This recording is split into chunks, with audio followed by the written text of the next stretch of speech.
அடுத்ததாக பெரியாரினுடைய கருத்துக்களை எங்களுக்கு எடுத்து கூறி நாங்கள் மாணவர்களாகவும் எங்களுக்கு ஆசிரியராகவும் இருந்து கற்றுத்தருகிற பெரியார் இயக்கத்தை தன்னுடைய கொள்கையாக கொண்டு வாழ்ந்து கொண்டிருக்கக்கூடிய தந்தை பெரியார் திராவிட கழகத்தினுடைய பொதுச் செயலாளர் தோழர் கு ராமகிருஷ்ணன் அவர்களை பேச வருமாறு அழைக்கின்றோம். சாதி ஆணவ படுகொலைகளை கண்டித்து நடைபெறுகின்ற கண்டன ஆர்ப்பாட்டத்தின் தலைவர் தமிழர் விடியல் கட்சியின் ஒருங்கிணைப்பாளர் தோழர் டைசன் அவர்களே, உரையாற்றிருக்கின்ற அனைத்து அமைப்புகளின் தோழர்களே, நண்பர்களே அனைவருக்கும் நன்றிய வணக்கத்தையும் தெரிவித்துக் கொள்கின்றேன்.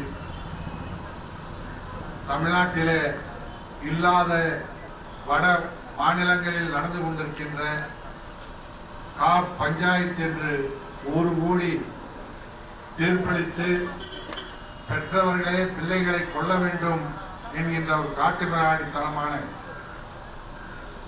இந்த ஆணவ படுகொலைகள் சில ஆண்டுகளாக தமிழ்நாட்டிலே வளர தொடங்கிவிட்டது. அதிலும் தென் மாவட்டத்திலும் வட மாவட்டங்களில் நடந்த இந்த ஆணவ படுகொலை இப்போது மேற்கு மாவட்டத்திலும் வர தொடங்கி இருக்கின்றது. இங்கே பேசிய நண்பர்கள் எல்லாம் சொன்னார்கள் என்ன காரணம் என்று. ராமதாஸ் போன்றவர்கள் தங்களுடைய அரசியலுக்காக சாதியை வைத்து அரசியல் செய்யக்கூடிய இவர்களுடைய தூண்டுதல், இவருடைய அரசியல் இன்றைக்கு பல உயிர்களை நாம் இழந்து கொண்டிருக்கின்றோம். தோழர்களே, இது தேர்தல் காலம். தேர்தலிலே அதாவது விருப்ப மனு கேட்டு அரசியல் கட்சி தலைவர்களிடத்திலே அரசியல் கட்சியிலே விருப்ப மனு கேட்கக்கூடியவர்கள் இடத்திலே கேட்கக்கூடிய கேள்வி என்ன என்று கேட்டால் வெளிப்படையாக சொல்லுகின்றார்கள், உங்கள் பகுதியில என்ன சாதி அதிகமாக இருக்கின்றது, தேர்தலிலே எவ்வளவு பணம் செலவழிப்பீர்கள், இந்த இரண்டும் தான் தேர்தலிலே மையமாக இருக்கிறது சொன்னால் இந்த நாட்டிலே இந்த சாதியம் கெட்டிப்பட்டு கொண்டிருப்பதற்கு, உறுதிப்படுத்திக் கொண்டிருப்பதற்கு அரசியல் கட்சிகள் மூல காரணமாக இப்போது இருந்து கொண்டிருக்கின்றன. சாதியத்தை வளர்த்தால்தான் அரசியலிலே தான் பதவி பெற முடியும் என்கின்ற எண்ணம் அரசியல் கட்சியில் பங்கேற்கின்ற தொண்டர்களுக்கு உருவாகிவிட்டது. இல்லாத ஒரு சாதி. நாம் படிக்கின்ற போது பள்ளியில மனித உயிரினம் தோன்றிய வரலாறு நாம் படிக்கின்றோம். பரிணாம வளர்ச்சியிலே மனிதன் தோன்றினான் என்று படிக்கின்ற போது குரங்கிலிருந்து மனிதன் தோன்றினான் என்றுதான் படிக்கின்றோம். அதை ஏற்றுக்கொண்டிருக்கின்றோம். குரங்கிலிருந்து தான் மனிதன் தோன்றினான் என்று சொன்னால் முதல் குரங்கு என்ன சாதியாக இருந்திருக்க முடியும்? முதல் குரங்கு வன்னிய குரங்கா, கவுண்டர் குரங்கா, நாயுடு குரங்கா அல்லது தலித் குரங்கா? ஒரு குரங்கிலிருந்து தான் மனிதன் இவ்வளவு பேர் தோன்றி இருந்தால் அந்த குரங்கில் ஜாதி இருந்ததா? ஆனால் இடையிலே நண்பர்கள் சொன்னது போல இடையிலே வந்த பார்ப்பனர்கள் பிரித்து வைத்தார்கள். ஆனால் இதே சாதி மறுப்பு திருமணத்தை பார்ப்பனர்களும் செய்து கொள்கின்றார். வசதியா பாத்தீங்கன்னா மத்திய அரசு துறையில் இருக்கக்கூடிய பார்ப்பன பெண்கள், அதிலும் பார்ப்பன பெண்கள் ஸ்டேட் பேங்க்லயோ எல்ஐசிலயோ ரயில்வே துறையில் இருக்கக்கூடிய பார்ப்பன பெண்கள் தலித் இளைஞர்களை திருமணம் செய்யக்கூடிய காட்சியை பார்க்கணும். நம்ம தலித்து கல்யாணம் பண்ணி அவன் பார்ப்பான் ஆயிடுவான், அது வேற கதை. ஆனால் அங்கே ஒரு பார்ப்பன பெண், காரணம் அங்கே பார்ப்பனர்களை விட அந்த தலித் இளைஞர்கள் மத்திய அரசு துறையில அதிக வருமானம் பெறுகின்றார். அங்கே வருமானம் தான். அவன் சொந்த ஜாதியில திருமணம் செய்யலாம், கௌரி அந்த தகுதி கொடுத்து திருமணம் பண்ணக்கூடிய நிலையில் இல்லை. அதனால எளிமையா சூத்திரர்களை, தலித்துகளை மத்திய அரசு துறையில பார்ப்பன பெண்கள் திருமணம் செய்து கொள்கிறார். அங்கே யாருமே கௌரவ கொலை அங்கே நடக்கவில்லை.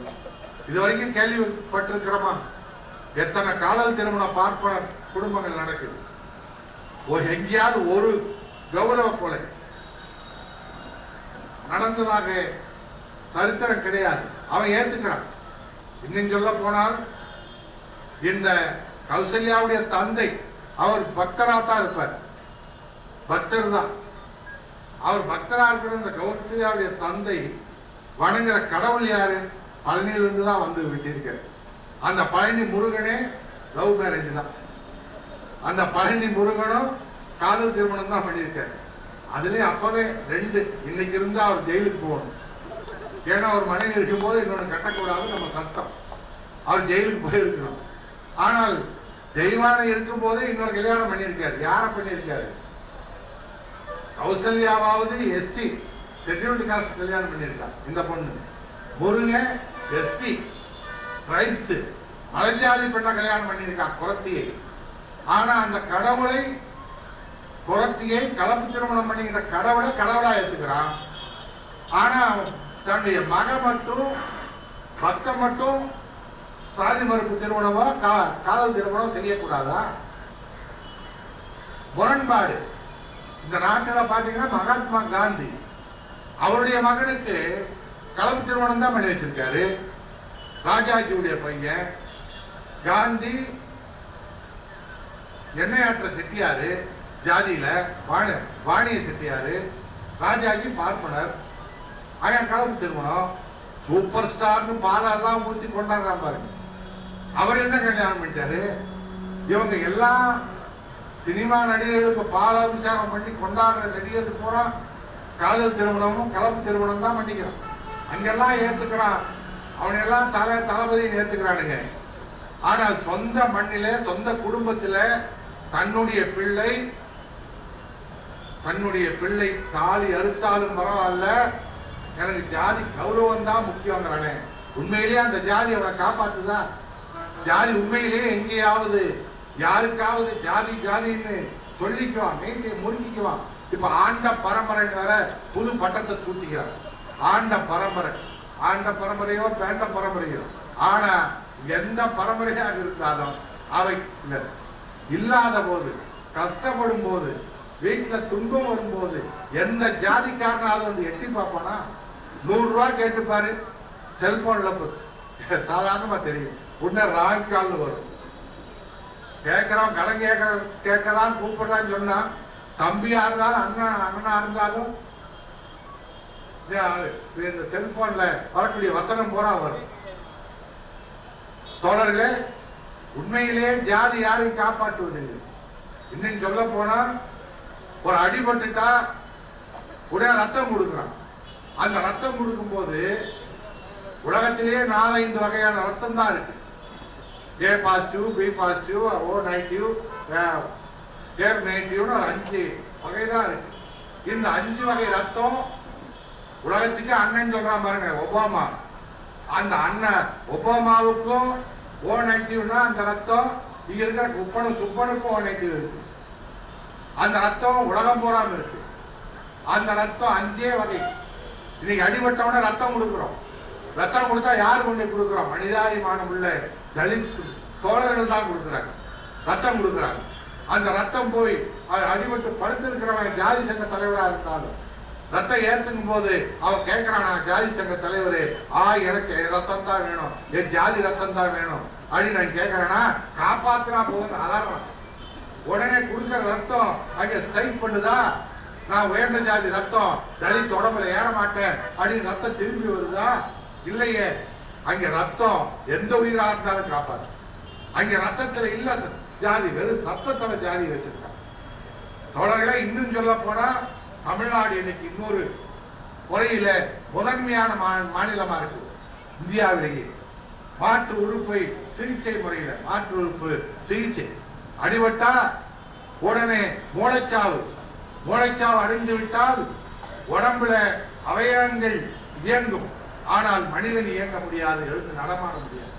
அப்படிப்பட்ட இனி வரமாட்டான், எழுந்து வரமாட்டான் என்று சொல்கின்ற போது அந்த மகனோ தந்தையோ அவருடைய உடலில் இருக்கக்கூடிய இருதய நுரையீரல் கிட்னி எல்லாம் எடுத்து கொடுத்தால் அடுத்தவருக்கு பயன்படும், அடுத்த உயிரை காப்பாற்றும் என்று மருத்துவர்கள் சொல்லுகின்ற போது கருணையுள்ள தாயும் தந்தையும் பரவாயில்ல கொடுங்க அப்படின்னு சொல்லி அந்த உயிரினுடைய உறுப்புகளை மூளைச்சாவு அடைந்த உறுப்புகளை கொடுத்து கோவையில தந்தால் 2 மணி நேரத்தில் அந்த உறுப்புகள் இங்கே சென்னையில் இருக்கின்ற அப்போலாவுக்கு வருகின்றன. தோழர்களே, பல்லடத்துல கோவையில் இருக்கிற பல்லடத்துல ஒரு சாலை விபத்தில் அடிபட்ட தோழன், அவருடைய தோழனுடைய உறுப்புகள் பயன்படும், எடுத்து கொடுத்தால் அடுத்த உயிரை காப்பாற்றும் என்ற போது அந்த தாய் தாராளமாக எடுத்து கொடுங்கள், என்னுடைய பையன்தான் இங்கு வரமாட்டா, உறுப்புகளாவது எங்காவது வாழட்டும் என்று சொல்லி ஒப்புக்கொண்டால் அந்த தாய் யாருன்னு கேட்டால் ஒரு அருந்ததிய தோழனுடைய பையனுடைய தாய்.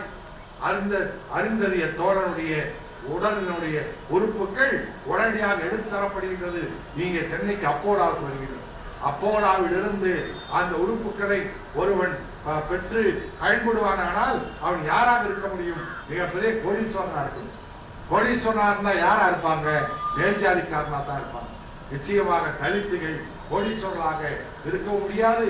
அவன் அப்போலாவிலே மருத்துவம் பார்க்கக்கூடிய நிலையிலும் இருக்க மாட்டாங்க. அந்த அருந்தைய தோழனுடைய உறுப்புகள் ஒரு ஆதிக்க ஜாதியினுடைய உயிர்களை இன்று காப்பாற்றிக் கொண்டிருக்கின்றது. அந்த உறுப்புகள் வாழ்ந்து கொண்டிருக்கின்றது. இன்னொரு உடலிலே, வேட்சாதிக்கார உடலிலே ஒரு தலித்தினுடைய உடல் உறுப்புகள் வாழ்ந்து கொண்டிருக்கின்றது. அப்ப எங்க போச்சு தீண்டாமை? அப்ப எங்க போச்சு ஜாதி?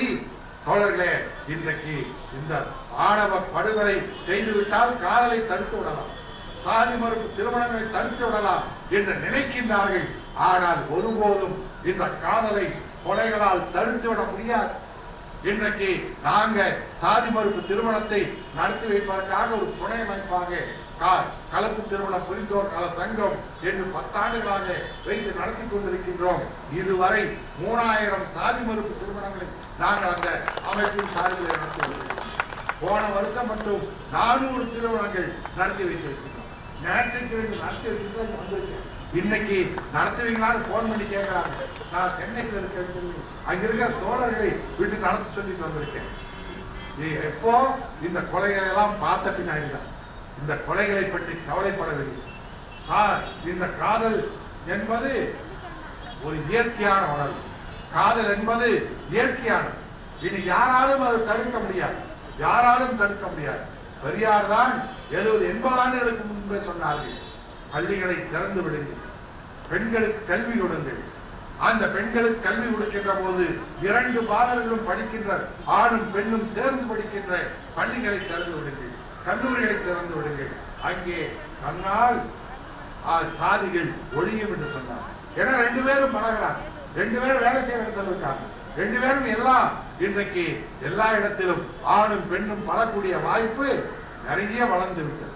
ஆகவே இனி ஒருபோதும் யாராலும் தடுத்து விட முடியாது. இந்த ஜாதி ஜாதின்னு பேசுறாங்களே, அவருடைய பெண்களை நினைத்து பார்க்க வேண்டும். இன்றைக்கு இந்த பெண் கௌசல்யாவுடைய வாழ்க்கையை நினைத்து பார்க்க வேண்டும்.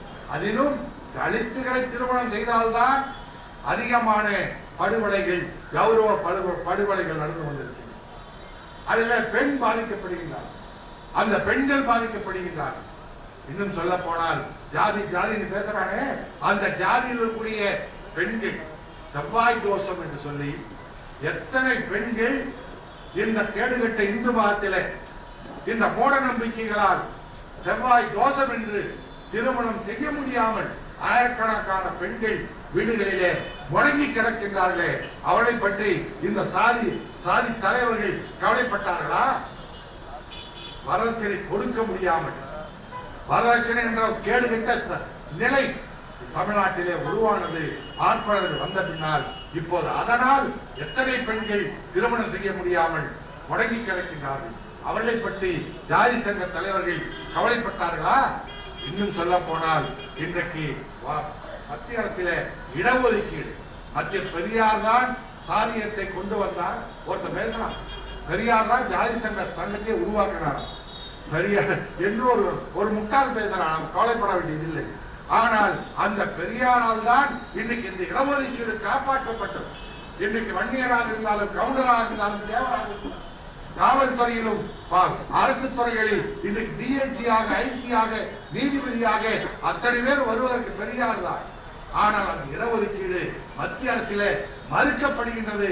அந்த மத்திய அரசில இடஒதுக்கீடு இல்லாததால், அமல்படுத்தாததால் பிற்படுத்தப்பட்டவர்கள் அங்கே பெற முடியவில்லை. 27% வருஷமாச்சு மண்டல் கொண்டு வந்து, ஆனால் நடைமுறைப்படுத்தல. அதை பற்றி எந்த ஜாதி சங்க தலைவர்களும் கவலைப்படவில்லை. அதற்காக தன்னுடைய ஜாதி மக்களுக்கு மத்திய அரசிலே இடஒதுக்கீடு வேண்டும் என்று அவர்கள் குரல் கொடுக்கவில்லை, அவர்களுக்காக பாடுபடவில்லை. ஆனால் இவர்கள் தேர்தலுக்காக, ஆட்சிக்காக, அரசியலுக்காக இந்த ஜாதியை காப்பாற்ற துடிக்கின்றார்கள். ஆனால் தமிழ்நாடு இதை நாம் நிச்சயமாக இன்றைக்கு வந்திருக்கின்ற இந்த முற்போக்கு அமைப்புகள் நாம் ஒன்றுபட்டு இதற்கு எதிராக போராடுகின்றோம். நிச்சயம் வருங்காலத்திலே முழுமையாக ஆணவ ஜாதி கொலைகளை தடுப்போம், அதற்காக ஒன்று விடுவோம் என்று சொல்லி விடைபெறுகின்றேன்.